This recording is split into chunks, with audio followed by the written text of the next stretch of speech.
I break down the challenges that wine's currently facing, they just always get it wrong. Not because what they're saying in particular isn't correct and well-founded, but because there's 3 other completely legitimate variables and perspectives that also have a massive impact.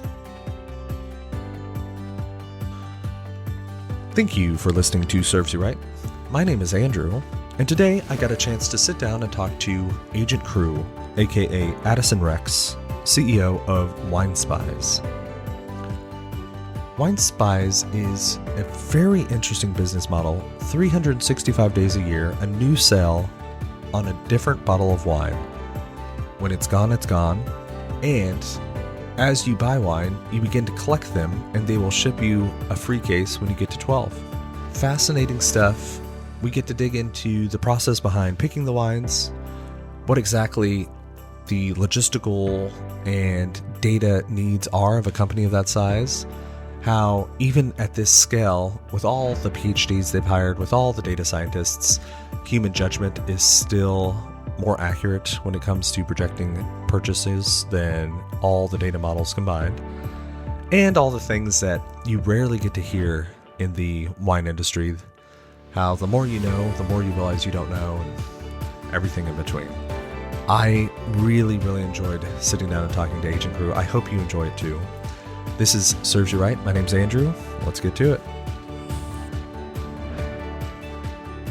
Agent Cru, thanks for joining us on Serves You Right. And yeah, thanks for putting up with my absence earlier. No, happy to be here. I even got my spy shades for the occasion. Sick. Yeah. So how did you end up going by the name Agent Cru? How'd you get into the wine world? Yes, I've been undercover at Wine Spies for 8 years now, which is mind-blowing. And when I went undercover, my real name's Addison Rex. It's not like some crazy trade secret. Yeah. My LinkedIn will point you in that direction pretty fast. But yeah, all of us actually use our code names at Wine Spies. And the first thing you have to do is choose it, because that's what your emails are going to be. And I definitely wanted to be Agent Rex, because I mean, come on. That's my only chance I'm ever going to get in my life to be Agent Rex. And Agent Red, the founder of the company, is like, nah, man, it has to be a code name. So I've been Cru, and believe it or not, we actually call each other our code names. There's like 20 Wine Spies now. Yeah. Which for someone listening, communicating with everyone at Wine Spies by email does get confusing. Because yes, you have no faces to put with anything. It's just like agent this, agent that. And you're like, and avatars. Am I talking to Agent Burgundy now? Agent Cru? Like, who am I emailing here? You know, you're actually, it's totally fair. And you're completely right. And people do it's like, is it Noir that's the wine buyer? Who's the logistics guy?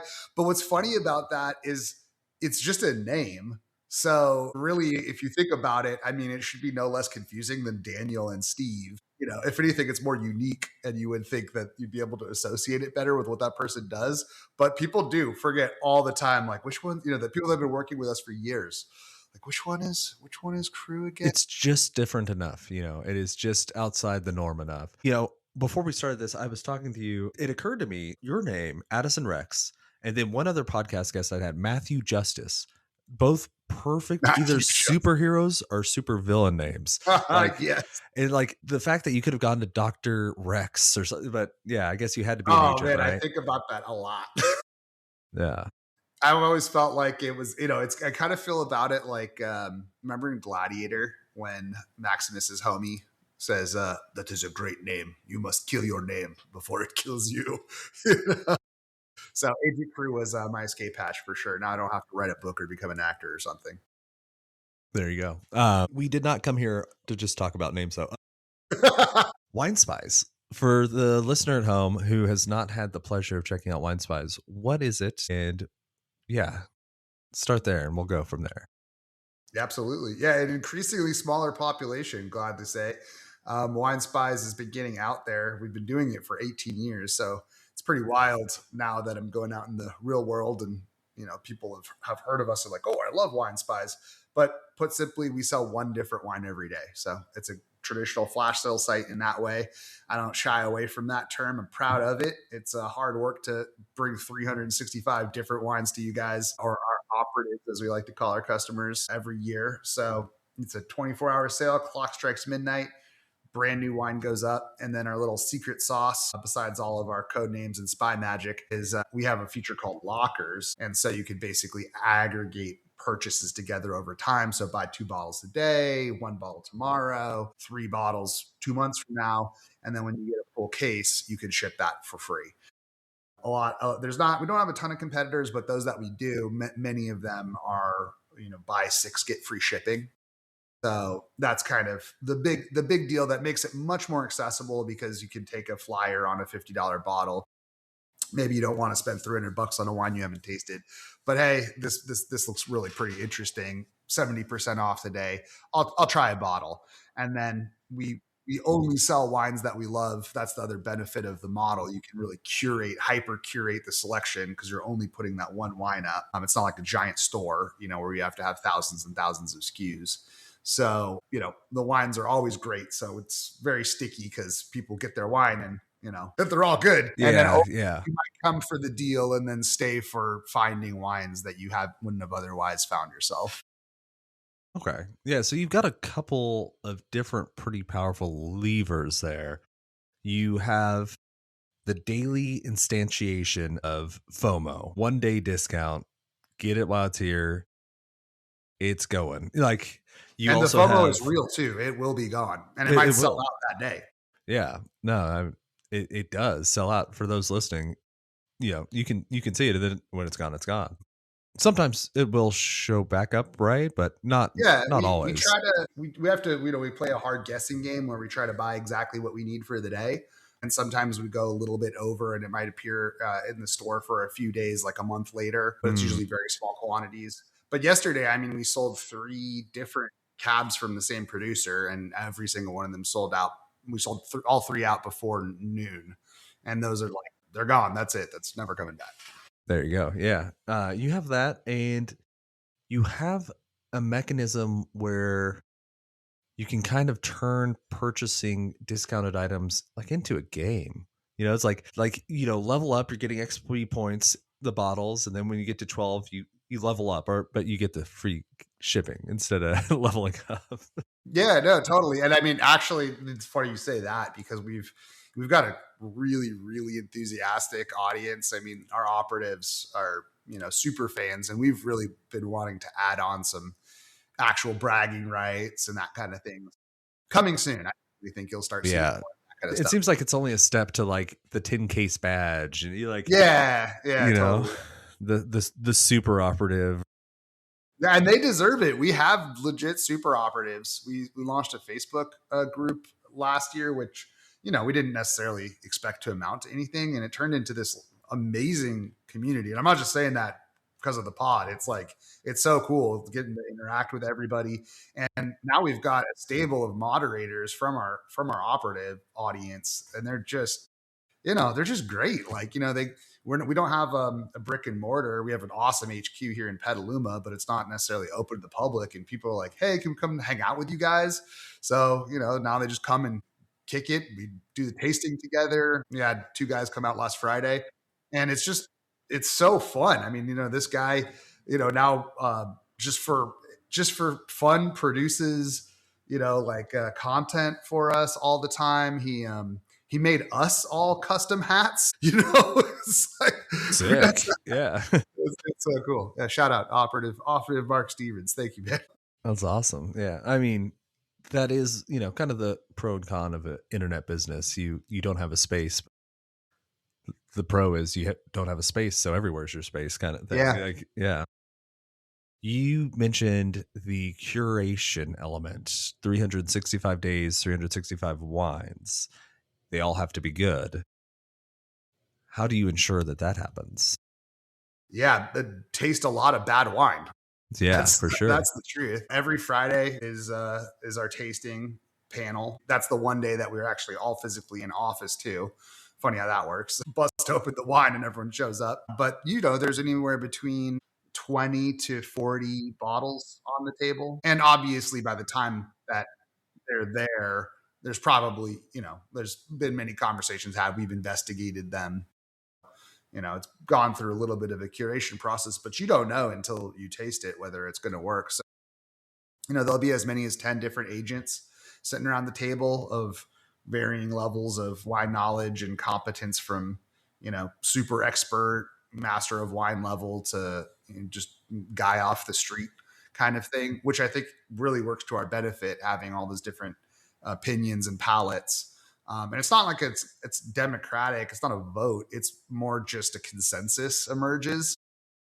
And again, because people, there's the Italian guy, there's the Burgundy lover, I'm the Zin, the basic bitch Zin guy, and big red blend guy. You got to have your Zen guy. Yeah, man, I fill the niche very well, let me tell you. And it's funny because it's like sometimes like my Zin palette, I think, is more representative of what people that like Zin for enjoy versus our wine buyer is incredibly knowledgeable and super professional in terms of his ability to taste things from a professional lens. And yet, he's got a very, it's a more esoteric, educated palate in that way. And so the Zins that he might find more interesting might not necessarily be the ones that someone that was excited to click on that Zin, that's why they got it. You know what I mean? Sure. No, sure.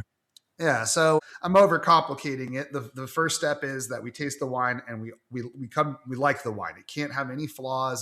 That's the lowest bar to clear. It's very obvious. Did anyone get sick? No, we're good. Right. Yeah, does this taste like crap? But there are objective faults that wines have. Smoke taint, it's oxidized. There's tons of things that could have gone wrong. You're answering the question, why are they discounting this? Why are they giving us this deal? Is it because they want to move product, or is it because they want to get rid of product? Well, so I mean, back in the day, that is for sure true. That's where people would first go to discounts, especially when that started. That this whole model did not exist. In 2007 when Wine Spies started, that was kind of like there was us and Wine Woot, and that was it. And so now there's a bunch of different reasons. One of the big ones is just end of vintage. So if you've got your wine out in distribution, you can imagine that, okay, it's on all of these different wine lists and hundreds of different restaurants that have carried this wine. And it says 2017 Sauvignon Blanc. Well, now it's time for the 2018. If you just run out of wine, that restaurant goes to reorder and it's just not available. Your sales machine breaks down super quickly. So before you actually run out of inventory, you want to start switching over to the next one. And so very often there's a couple of pallets of a particular SKU left. And that's when it's very convenient to just move all that at once after you've done your distribution switch to the next vintage. So that's a very big one. And a good example of why a winery might be in a position of selling perfectly good wine for less than they might have otherwise gotten, right?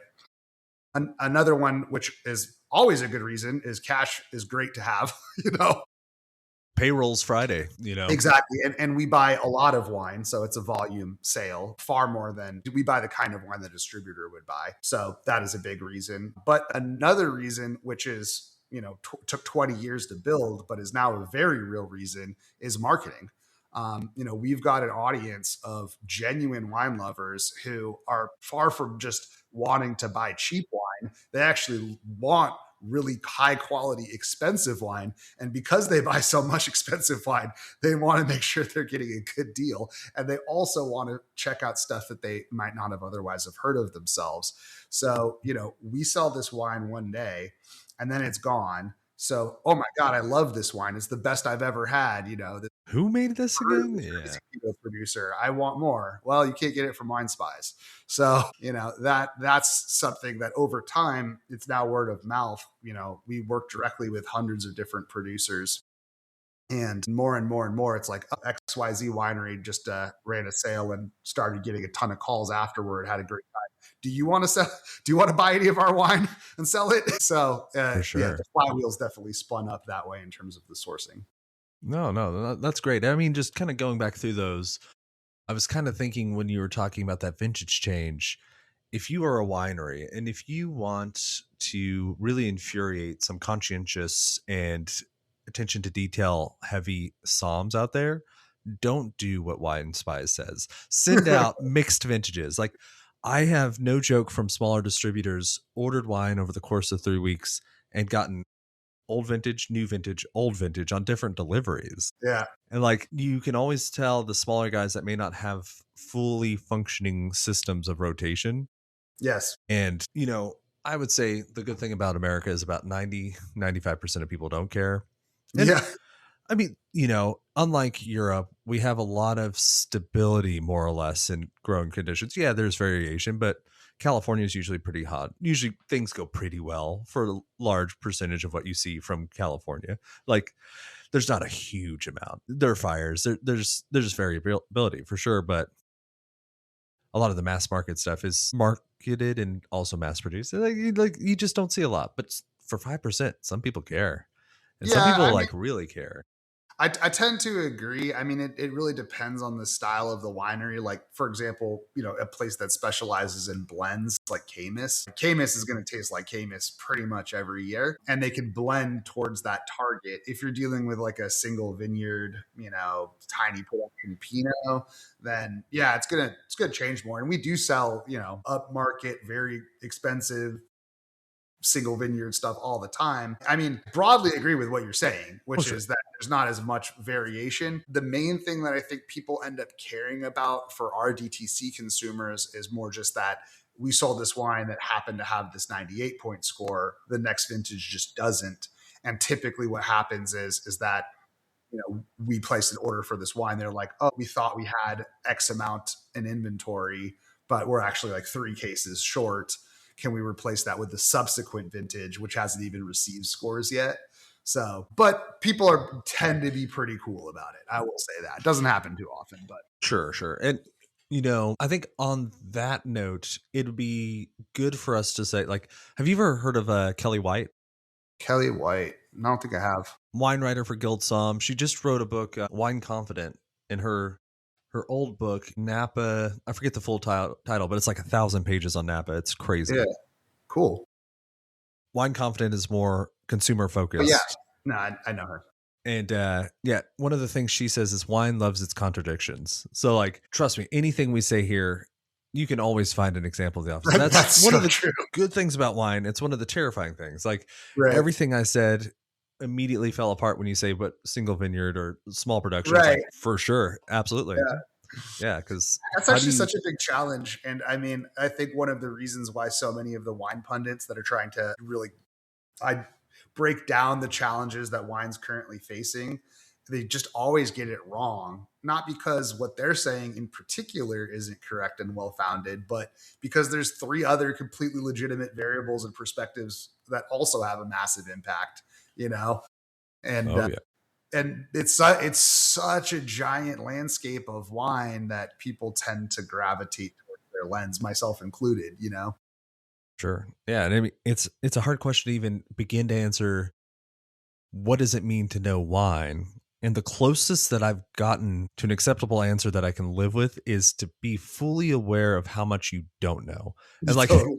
which is like the worst way to define your field. It's like, I know for sure that I am not good with the subregions of China. Like, take the Master Somm test. I am failing that section. I know that. And the more you know, the less you know. I mean, it's hilarious because I'm keenly aware of this fact because I'm surrounded by so many people that are just orders of magnitude more informed than I am. And yet I've been doing this professionally for 20 years and run this company and do pretty good. And there's a bunch of esoteric information specific to wine involved in that. And if I talk to somebody outside the industry, they're like, I can answer any question that they have, pretty much. But then you get into the world of wine. It's like, how does our wine buyer, Agent Noir, we have 2, Agent Roti as well, both of them incredibly knowledgeable. So I don't want to give Roti short shrift. But I mean, I just am constantly impressed. How do you know that on the other side of this tiny clos of this obscure Bordeaux vineyard that no one knows about is this other, much more prestigious place? It's like, how can you keep all this stuff, in your head at the same time? I don't know. I can do that with movies. I don't know. I don't know why I can do that with wine. Yeah. Well, I mean, wine fulfilled 2 loves of mine that I knew, as a kid, I always was just such a nerd. I did well in school. But on the other side, I like to sneak out and party. That's Yeah. it's just like it had alcohol and it had learning. And like Yes. those two, when they combined, is like, okay, I can do this. It gives me something to do with a glass of wine in hand. Yeah. So That's why I'm here. sold. Yeah. Similar origin stories there. Well, I did want to click on that because you know, it's easy to joke about your taste and you say like I'm the typical sin drinker, basic, like, which fair enough. I'm just gonna speak from experience. Prisoner Camus, sins, pay my bills, so I love them. Totally. How did you begin to develop your taste? Because you weren't always at Wine Spies. You worked in the wine industry beforehand too. Yeah, so my family's winery is Deerfield Ranch. That is definitely where my palate came from. It's right in the middle of Sonoma Valley. If you're unfamiliar, it's a pretty notable Sonoma Valley winery at this point. We got 23,000 square foot cave, tasting rooms right in the center of it. So it's been going since '82. It's a real operation. And Robert Rex is my father's brother, my uncle, and he's the winemaker, and that's kind of how I made that choice early on to get into wine in the first place. Was I was like, oh, this is an option, I'll do that. And Robert has always had, since the very beginning, blending philosophy, which is that basically every single varietal is its own ingredient and they all have something to bring to the table, and you don't make a soup with just one ingredient. At the very least you're adding salt, and I just think that that's so right. And I think there's just, no matter how good a single varietal expression is of terroir, it might be interesting, from kind of an educational point of view, to delve into the expression of that particular vineyard or whatever. But I think that wine could probably have been made better with the addition of something else. And so I just, almost every single one of Deerfield's wines, and they would do everything from, like Pinot to Riesling. I mean, we do the whole gambit. There's way too many SKUs that we do, but every single one of them is a blend. I don't think there's a single one that's not a blend. And I really and my uncle doesn't talk so much about, in making wine, about different flavor compositions. Instead, he talks much more about structure and the shape of wine. And that had a huge impression on me, where I'm really looking for a full mouthfeel. I want a full mouthfeel, and I want it to be as complex and interesting as possible. And I just think that every varietal has its own tannin expression and structure in your mouth, and they hit different spots. And so, yeah, I really kind of just grew up in that mindset. And very often it's those kinds of experiences, which, for me, are most often to be found in your kind of big crazy blends. Yeah, and it helps. And I also like the creativity that it allows you for, where you've got all your Bordeaux varietals, but then, screw it, we're going to throw a little bit of Zin in there too, just to give it that mid palate lift. Like, I love that you can do that and not be as constricted. Yeah, no, it helps having that freedom in America. It adds its own issues because there's, no solutions in life, only trade-offs, I believe. Well, I love that. Yeah. Like, you may have that freedom, but there is an assurance of typicity in the old world where there are laws where, like, you may not be able to blend Zin in Bordeaux, but you always know you're going to get a Bordeaux blend. You always know about what it's going to taste like. I do like when you were kind of talking about your family's blending philosophy. It made me think of something I've been noticing more and more. I've noticed it first with bartenders, the ones that kind of call them the mixologists, or like that construct cocktails. Mm-hmm. I can always tell the people that are truly deeply passionate about it. Most people, average Joe on the street, ask them what they drink, what they like. It's usually a binary thing. I drink whiskey. I don't. My drink's a Manhattan. You like one thing. Whereas when you start talking to bartenders that construct cocktails, they talk about, like, I need something for the attack, the middle, like you break it apart. And I think I would only assume that blending would give you sort of a similar. And I love craft cocktails for that exact reason. That's definitely like my other interest in I wouldn't call it a passion for me because I don't spend a ton of time doing it. But when I go to a bar, like, that is what I enjoy. I very rarely drink wine at a bar. In fact, I would say never, partially due to the challenges around selection. Right. But I mean, it's so fun for me, because you are able to just have that blank canvas of a beverage. And those kinds of bartenders that you're saying that you're passionate about, you always immediately identify them, because their eyes light up when you say, I'm feeling like this, I want something like that. And they can really like kind of try to figure out that puzzle and actually want to do it, rather than just being like, oh, this guy. Quick story, I was in Florence last year for Vin Italy, which is super fun. Well, I've never been, but it looks fun. Yeah. It is so fun. 400,000 wines in 4 days. Not that I had 400,000 wines in 4 days, but that was just Agent Cru. That was crazy. But so we were staying in Florence afterwards, and there was this one bartender that was we went there every single night, because the first night I'm like, this is the coolest bartender ever. And we got to know him, and for a few days, I told him about my obsession with Peaky Blinders. And I'm like, I need you to make the perfect Tommy cocktail. Like captures his essence. And he spent 2 nights, he told me, like sleepless, couldn't figure it out, was just like trying so hard to work on it. And then a light bulb went off on his head. And the next day I came, and he was smoking a cigarette. And all I did was he poured a glass of whiskey, and then he got the smoker out, and it has the little, cup where you can put whatever you want in there to smoke it. And he just put his cigarette in the smoke, and then just used his cigarette to infuse the whiskey with cigarette smoke. It sounds disgusting, but honestly, it was just like, yeah, this is it. What else could Thomas Shelby's drink?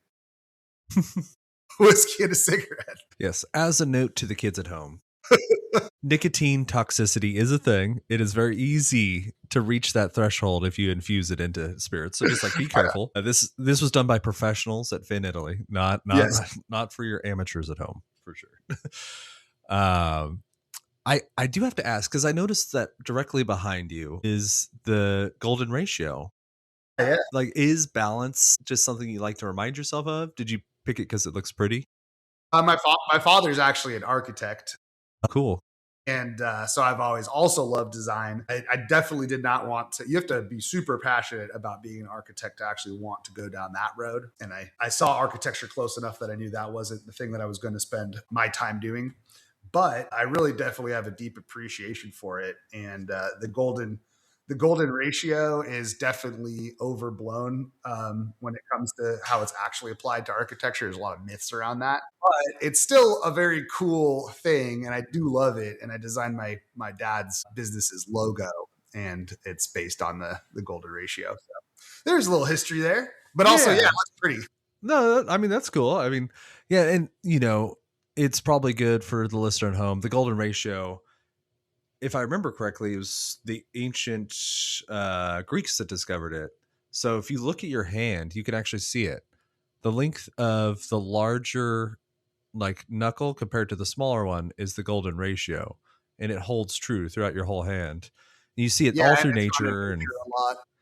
Yeah. Oh. Pine cones and stuff like that. Mm-hmm. Yeah, I mean, it's weird. And I mean, look, you can overlay it on a lot of famous buildings. And I think that rather than there being real attempt to implement it, it's that it's a naturally pleasing shape to the human eye that people just... If you make something that looks nice, it might end up being that ratio kind of exactly. thing. Yeah. Yes. Mm-hmm. Well, because we didn't evolve in a vacuum. We grew up as a species in nature, and nature has to have some rule of thumb, and so might as well pick one where the bigger things related to the smaller in the same ratio. It just makes sense, kind of replicate. And no, totally, that would be a couple million years later. Yeah. And I mean, actually, it's super close to the ratio that I'm looking at you on my screen right now. Just like this letterbox. I mean, it's just kind of... it probably is because we're creatures of nature and have observed it. And yeah, pretty cool, man. Hey, I should have gotten my wine glass. This is my kind of podcast, wine and philosophy. All right. Well, yeah. Hey, sorry. No, well, I mean, going back to wine, your dad being an architect, which is something I don't think I realized, it does make sense why you'd have such a propensity to look for structure when it comes to wine blends. I feel like people always kind of grab the metaphor from their life that makes sense. And like if you're dealing in around construction, not a terrible spot to begin.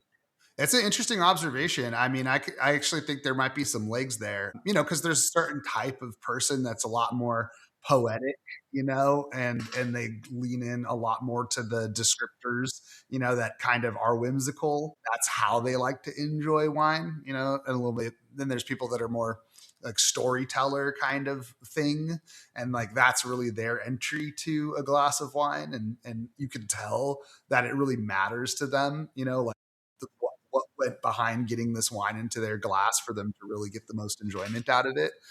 So yeah, maybe I'm more of that kind of structure building kind of guy. That actually is my passion.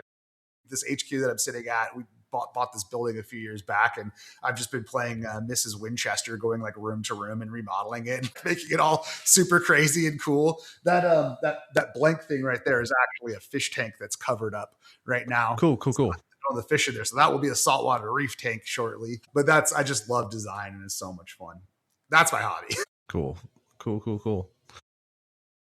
So I feel like we left the tasting a little bit early. We kind of went on a side note there. So it's just consensus. There's no voting. Has there ever been like a tiebreaker when you're deciding one person's rooting for a wine? Everyone else is like, I don't know. Yeah, I mean, I guess at the end of the day, I'm the tiebreaker, but the truth is it happens quite rarely. So first, the first thing hurdle has to clear is, do we love this wine? Genuinely love it. As a group, is this a good wine? Is it representative of whatever this wine is trying to be? That's super important for us. And then if the answer to that question is yes, and many wines that we taste do not pass that bar, then it's about the economics. So we're like, all right, this wine would be, a good deal to our operatives at this price point. Can we go and meet that? And I think that, so the answer to that question might subsequently be no. And there's very often, we love this wine, we can't sell it because the money's not right. So both of those questions have no to be scarecrow.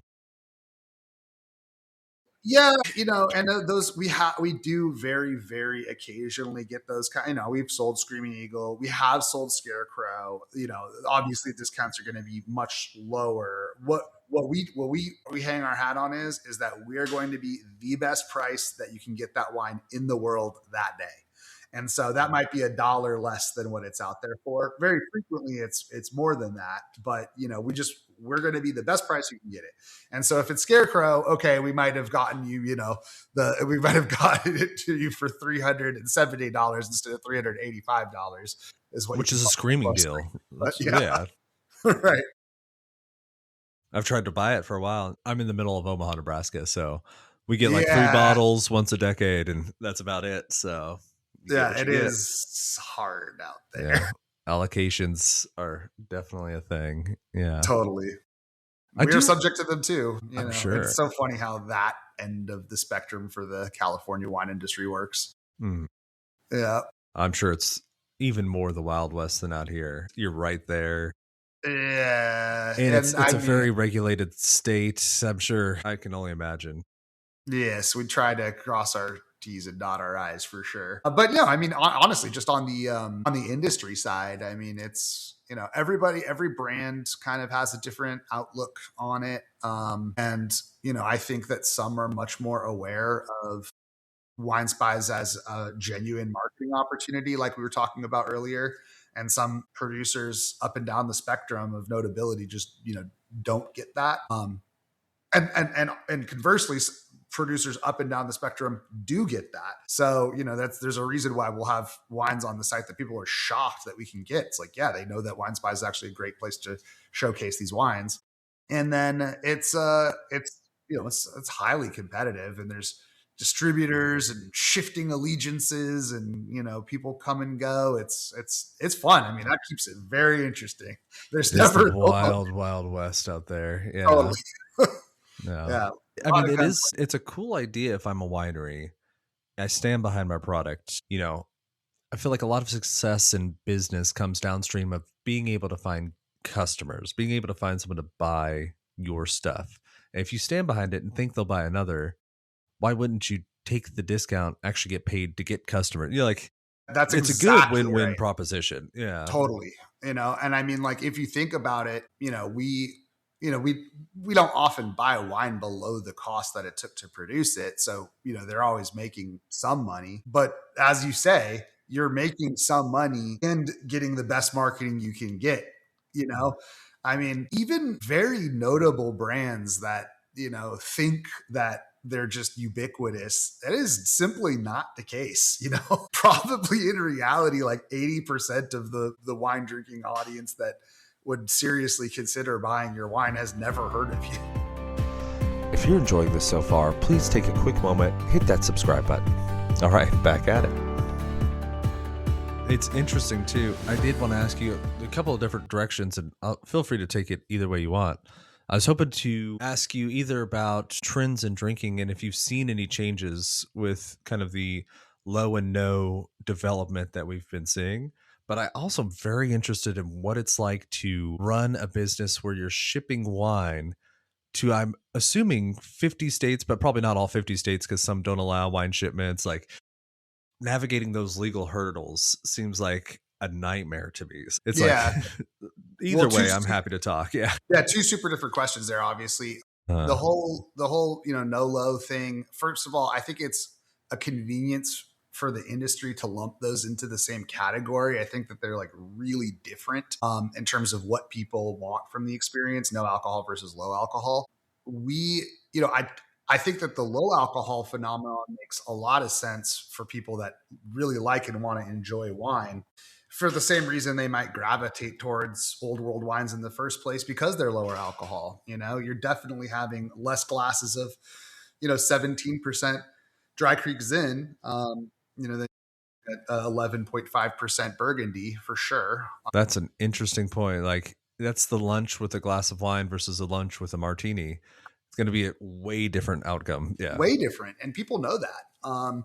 And so when you're talking about like sub 10% wines, we've experimented. Like, one of our favorite winery partners is Julien Fayard, and he came out with a selection called like Le Chardonnay and stuff, which is like varietal line, and they did not get a warm reception on our platform, which we were kind of surprised about. So that was like my only one direct market test that I can speak to beyond just kind of being a general industry observer. And it's really hard because a lot of these things get conflated. It's like, well, was it the product positioning where you're trying to make it like a fun party wine instead of the serious wine? Because Fayard is a serious winemaker. Maybe that had an impact on it. People had an expectation that it's going to be, a more frivolous wine drinking experience, whereas maybe what they want is, the real deal, but just less of the buzz. One glass instead of two, or something along those lines. Yeah. Yeah. And then the whole no alcohol thing is just, I think, a completely different category, because, that makes total sense if someone like wants to have a wine drinking experience, but doesn't want to have any alcohol. The problem there is that they suck. I mean, I have tried these for years continuously, and I'm always checking it out to see where it's at. And I mean, like, even as recently, the only thing that I've ever had that remotely approximated like an actual wine was Sauvignon Blanc. That's the only thing I've had that's kind of gotten like right. Never a red wine remotely approaching it. And I've had no alcohol beers, that are shockingly good examples of— I will raise my hand. Have you had Caliber from Guinness? Yeah, no, I have. That I will drink that by itself. It's good. It is great. Like, I like it. And that's what people want. They're like, I want a Guinness, but I got to drive or whatever, or, XYZ reason, but I love Guinness and I want to have the flavor of Guinness in my mouth. No, 100%. It's phenomenal. And there's a whole bunch of different examples of beers hitting that spot. And they figured out Pilsners a long time ago and lagers. And now they've figured out more complex stuff like IPAs and things. People have tried so many different techniques and approaches for wine, and I will be the first person to welcome it when someone does a competent Pinot or a Cab. I have just simply not had it yet. So I think for the serious winemakers, sorry to go on about it, but like, I think for the people that most want that is people that love wine, want wine in their glass, but they just, for whatever reason, don't want the alcohol experience. Well, you're checking none of those boxes. And so people see the trends of these things are supposed to, like mocktails, and then the wine industry, and particularly the more corporate side of it, is like, oh no, we're losing share of throat to ready to drink beverages and craft cocktails, and now there's this whole no-lo thing. What am I going to do? Let's pour a ton of money trying to pump up this no-lo brand, and then the consumers get the product at Trader Joe's and they're like, oh, this is horrible. Yes. Yeah. Yeah. The thing I've found missing from all the no lows is always like it is the alcohol mouthfeel itself. Like Yeah, that's the hard part about it. If you're going to imitate that, what are you imitating it with? Sugar? right. And if you're doing that, that's a tough line to walk too. Totally. There is one. Have you tried Lyres? Lyre apostrophe S. It's only in a can, which Okay. is the downside of it. They do a sparkling wine. Best I've found. It's actually what I serve in my restaurant, but them and like the other flavors they have, it's the aftertaste. Like you know the aftertaste of alcohol. It has a very distinct finish, and it's the other part that I haven't found anyone's been able to imitate well. I will try it. I mean, like, listen, I mean what I said. I'm not a hater. If someone could do it, then great. I don't worry about these kind of threats to the industry just because wine's been around for, 4,000 years and it's not going away anytime soon. And I mean, I've known people that have worked in restaurants, been at bars, been managers while being pregnant and not Yeah. wanting people to know. And like that's a great case. I've known people that have either given up drinking, and I've known quite a few who should. Having those options is Champagne toasts, being the one person that doesn't have yeah. the Oh, you champagne got a glass of toast. cranberry? Like sure. Okay, It's cool. a Like bummer, man. I totally get that. yeah, exactly. The other side of it too, and this might be improving, and this is a total anecdotal story, but the education aspect of the people that are selling it, like I remember I was in New York City and I went into this store that was only sold non-alcoholic beverages, but they were all alcohol replacement beverages, and it was a big store. They had like 200 SKUs, and there were two people working there. They're like super New York hipster looking people, and I'm like, I'm in the wine industry, and they have like again like 100 different wines to choose from. I'm like, my question was pretty simple: what is your most authentic tasting red wine here? And both of them looked at me completely blankly, and they're like, oh, I don't know, I don't drink, so I don't know what wine is supposed to taste like. And I'm like, okay, well, can you just point me at two bottles that your customers have said they're good? They're like, I guess like these are okay. So I bought both of them to check them out. They were on both immediately down the sink, like not even remotely approaching drinkability. Sure. So it's like, all right, well, you're going to have a big problem if your customer base is people that love wine and for whatever reason can no longer drink it with alcohol in it, and then the people that are selling it are just not those people. For sure. For sure. Yeah. And it makes me think, and I've thought this for a while. It's like I think we might look back in 20 years and realize that perhaps we were approaching the problem incorrectly. I talked to the guy that runs a bar above, and he actually teaches a class for bartenders on constructing non-alcoholic cocktails. And the way he puts it is, if you start thinking that you're replacing booze, you're starting off losing. But if you think of like a classic drink, you have 3 ounces of fluid, and in a normal drink, 2 ounces of that is taken up by default by alcohol. But if you no longer have that constraint, you actually have 3 ounces you can do anything with. Like you like, I don't know if what we should be doing is imitating red wine. Right. Maybe we should be making some new, like, that's why I really respect the rise of things like kombucha. Like, maybe Totally. there's something that actually can fill its own space. That we don't need to make like an alcoholic kombucha, like, or super alcoholic booze, like, I strongly agree with this attitude. That is the direction to look, and I'm like, I think mocktails, for example, are wonderful. It's like you want to have something interesting and fun in the presentation. The only difference is that I just don't want to pay $3 less than my $20 cocktail for a mocktail, because we know that the reason you're charging me $20 for this ridiculous beverage is because it's supposed to get you drunk. So, and we all know what the markups are on this stuff. So why don't instead, you charge me $10 for your mocktail, and then I will gladly do that. And I completely think that your head is in the right place. Like we need to stop trying to recreate alcohol. It's impossible, and instead say like, what is the purpose of having this beverage at this moment, and approach it that way to be as much of a fun experience for that moment.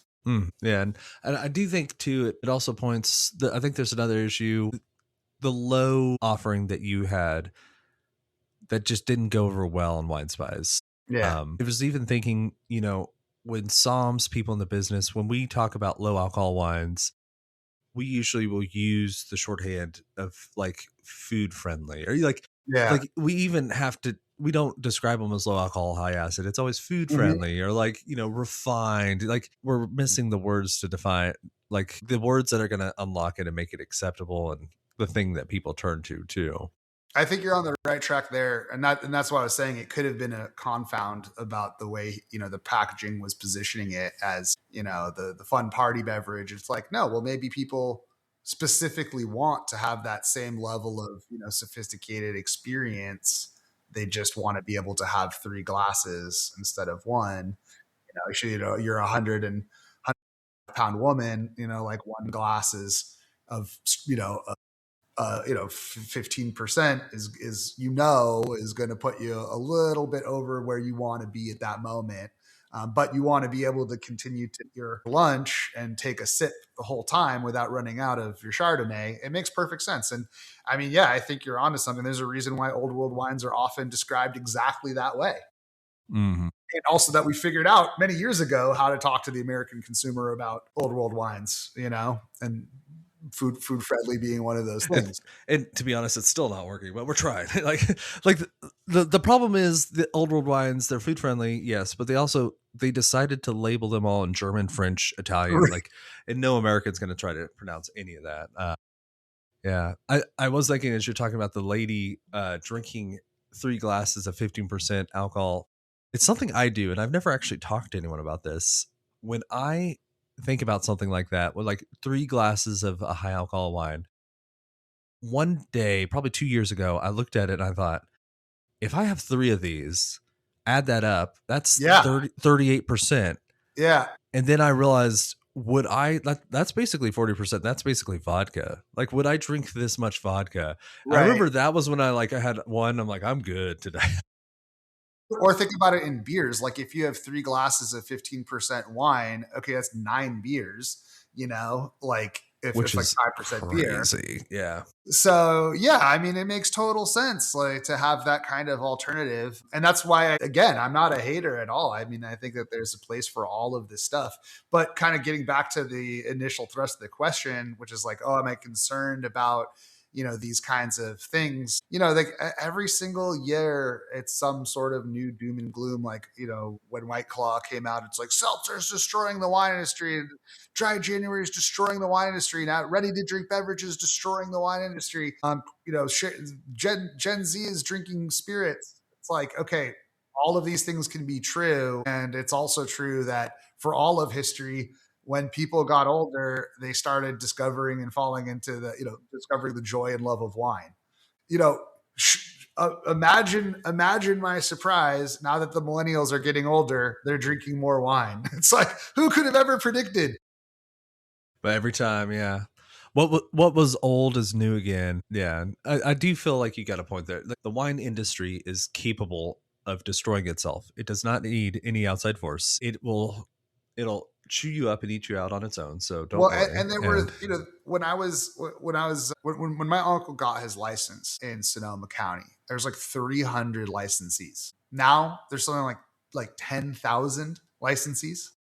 And so is it really the fact that the sheriff throat has dipped down, like 3%, and then we're seeing this insane retraction, and it's hard out there for small producers, which is happening, and it's hard. Could it possibly be the fact that these corporations like Constellation and Vintage Wine Estates have continuously gobbled up these small properties until they become huge unwieldy Goliaths and that they're unable to efficiently operate? And so then they're just not paying attention, divesting or going bankrupt, and they're getting split up. I don't know. Maybe it's those things as well. Well, I think on that theme of what is old is new again, look to the European Union. They had subsidies, their vineyard area exploded, Yeah. and now they have the vine pool scheme. And so opportunity incentivizes growth, growth incentivizes more growth, and then all of a sudden we have a sea of Trebbiano and no one to buy it. And what are you going to do? You know, Totally, man. It's all that's our cyclical constellation market. right there. You're never going to end that. And rather than just, thinking the sky is falling, I mean, should you in fact, do things to react to change? Like, of course, but you shouldn't overreact. I mean, the whole Moscato craze is like, oh, we see, like on paper, there's a lot of annual reports that wineries look at for trends. And it's like, oh, okay, there's like 3% growth in Cabernet, but oh my God, there's 17,000% increase in people drinking Moscato, and it's all, and then people start spilling ink all over the wine press about it. And it's like, okay, well, 17,000% increase over what? Like it was such a small fraction. And then the next thing you know, everybody is, planting Moscato instead of Sauvignon Blanc, and then it takes 2 or 3 years for those grapes to come online, and all of a sudden there's just this insane glut of Moscato in reaction to now 4-year-old fads. Everyone has since stopped drinking Moscato. And it was like, oh no, we got to rip this out and plant Pinot Grigio. You know, Yes.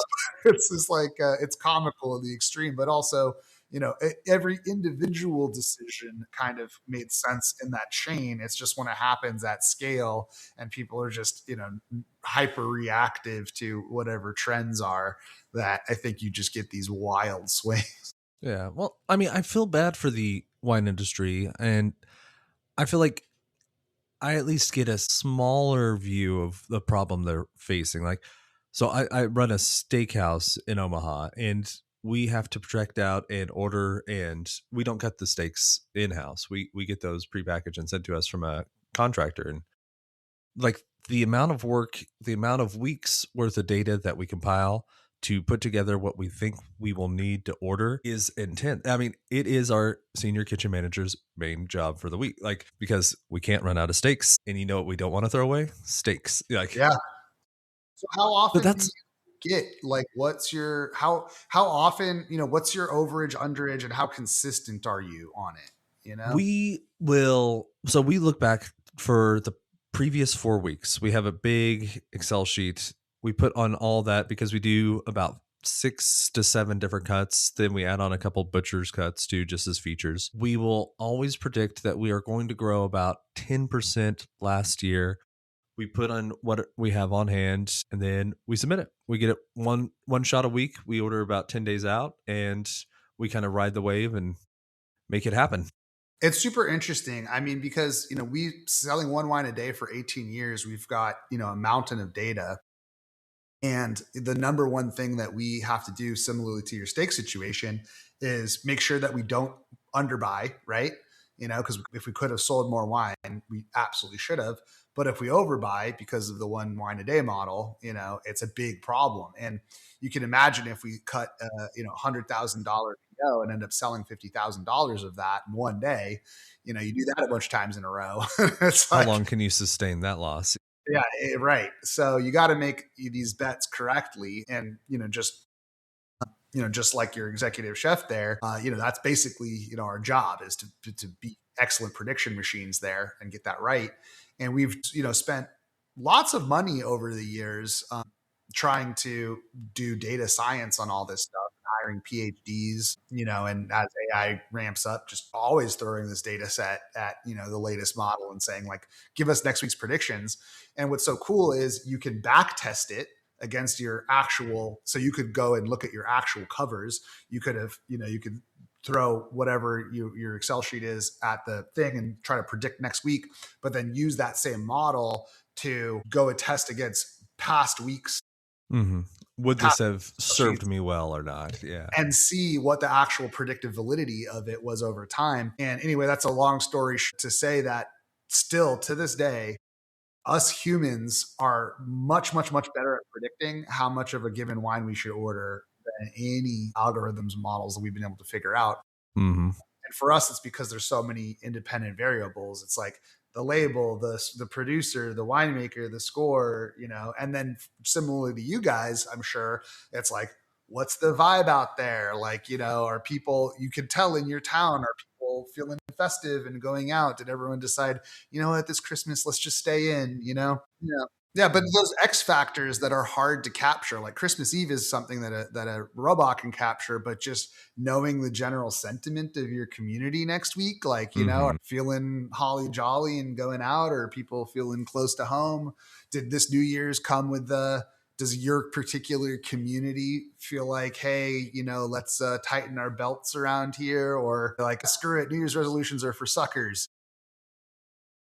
Yeah. I'm trying to remember. I think it was Morgan Housel that said that the problem with big data is the problem with all like prediction errors. It all comes from the past.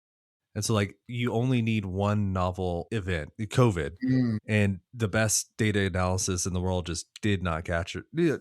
It was something novel. And also data sets will skew for what's in the data set, obviously. So, we sell a lot of cabs. And so if you ask it, what varietal should we sell? Even after you normalize, Mm-hmm. it's still like, you should sell cab. And so then you sell more cab. And then you ask it, 2 months from now, what should we sell? It's like, we should sell even more cab. And then, then a year from now, Wine Spies only selling cabs. You It's have just to, like the robots told them to. Yes. I think self-fulfilling prophecies. I forget the guy's name. I think it was George Fox. Maybe George Fox is a British statistician that said, all models are wrong. Some are useful. It was like, this is a good rule of thumb. Yeah. So Yeah, I think that's wise. I want to make sure we talk about it because I am fascinated.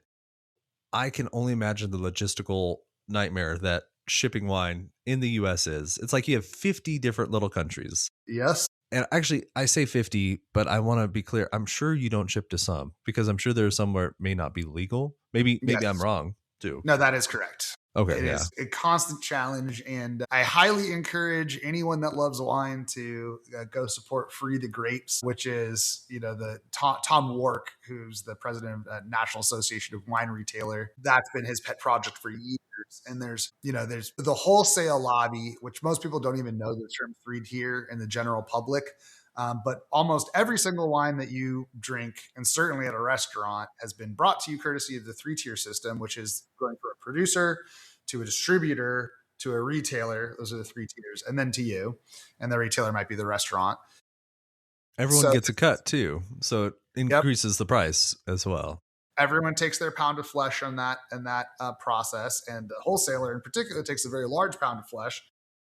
And that is really a legacy model of the Prohibition era, where right after Prohibition, there was, like, you've probably heard of tied house laws. Mm-hmm. Yeah. And so basically, like, there was a lot of distillers that owned the actual saloons or would force the saloon to only sell their particular whiskey, for example. And so a lot of these like situations on the ground right at the end of Prohibition were codified into the system that persists today.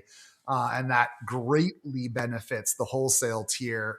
And consequently, after 100 years, they've got all of the money, and there's really only, Southern Glazers, Republic, Breakthrough. There's very few of them. Southern Glazers is the giant juggernaut.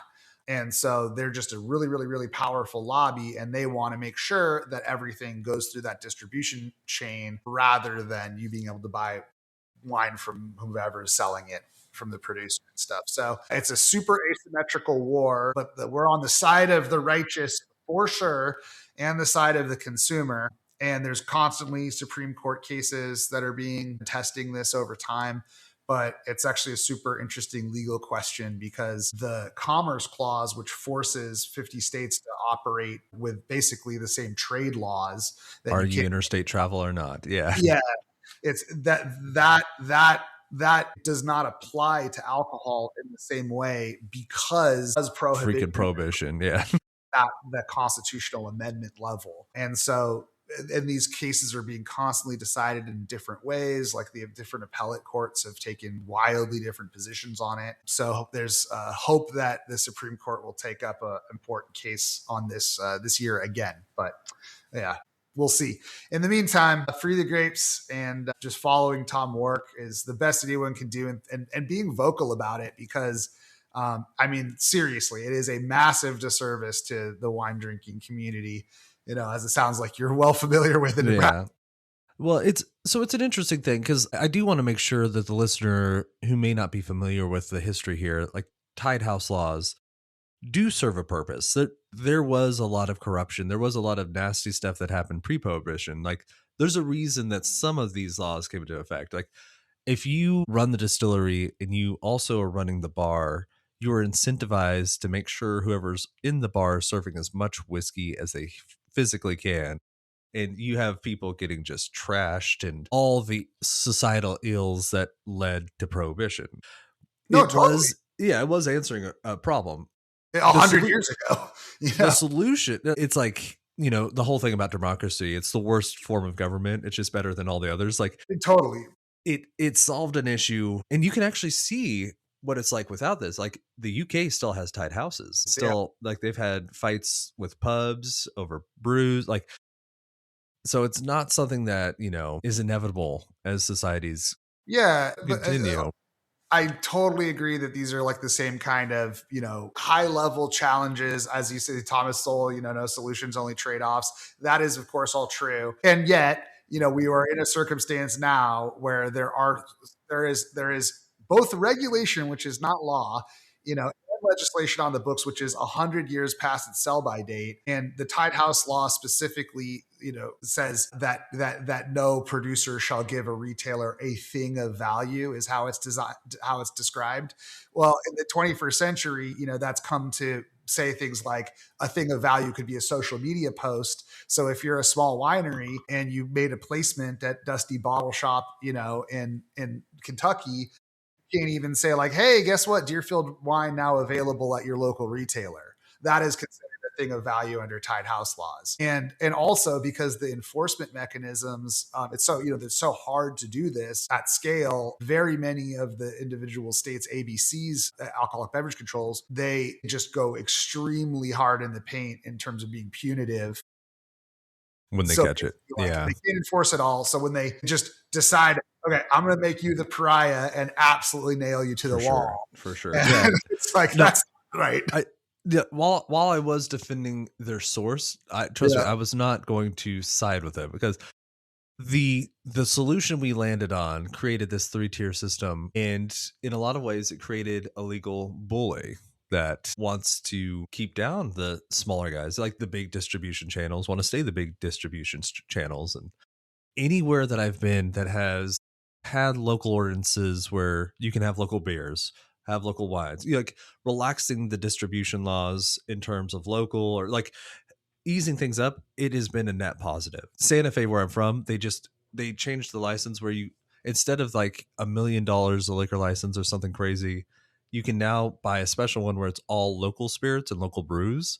Yeah. And they've had an explosion of different local spots. And like, that's what I'm for, impact, and I mean, like, look, we were very spiritually aligned here, because, I also love to play devil's advocate, and there's no one size fits all solution. Like, for like the lobbying question, like I was just complaining about how the wholesalers have all the money, and so they're able to get, their version of the legislation usually put into practice. That is true, but also, how else are you going to do it?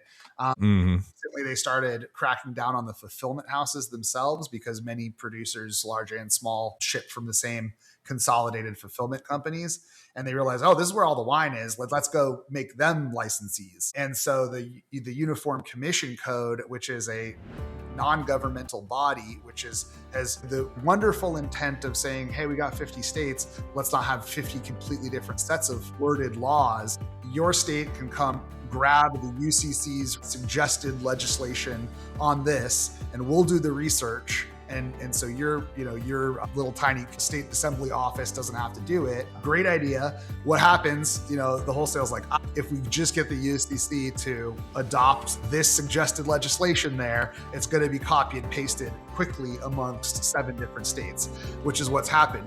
But now what's the alternative? Well, someone has to write the suggested code. Who should do it? Well, certainly it should be the people that have the most interest in it, because they're the ones that are knowledgeable about it, So that's where it really is. There's no end to this game, but hopefully this is what I'm saying, hopefully Tom Work got enough momentum to get the UCC to listen to the retailers when they were drafting that at that time, I've got 2 ways to respond to that. One, it is the liquor industry's form of the end of Stranger Things.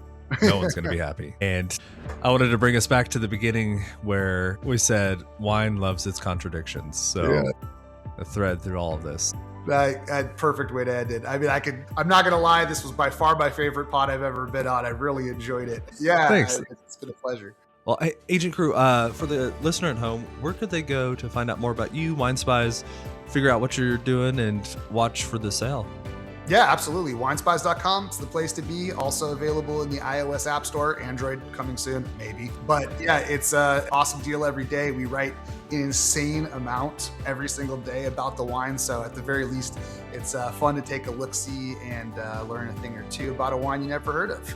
Really appreciate you having me on. Of course. And, go online. By the time you listen to this, there might be an option to become a super operative. So yes. Actually, very possibly that is true. So, yeah, Andrew, thank you very, very much.